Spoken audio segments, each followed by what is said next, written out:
বর্তমানে আমরা সোশ্যাল মিডিয়াতে কিছু জাহেলদের বক্তব্য শুনে খুবই বিব্রতকর অবস্থা আমরা পড়ে যাচ্ছি।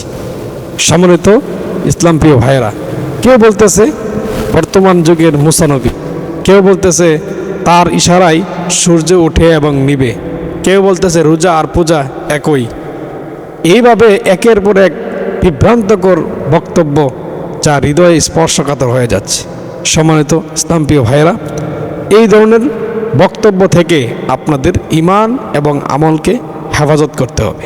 তারা ক্ষমতার লোভে একের পর এক মানুষকে ইসলামকে বিকৃতি করে, ইসলামকে ব্যবহার করে ক্ষমতার লোভ চেপে বসছে, যেই কারণে তাদের ভিতরে ইসলাম বলতে কিছুই নাই, মানবতা বলতে কিছুই নেই, শুধু ক্ষমতার লোভ। যেই কারণে আল্লাহর হাবিব বলেছেন, কোনো একটা সময় আসবে তখন হাতের মধ্যে আংরা, মানে হাতের মধ্যে গরম আংরা যে কষ্ট হবে, ঈমান রাখে তার চেয়ে কষ্ট হবে।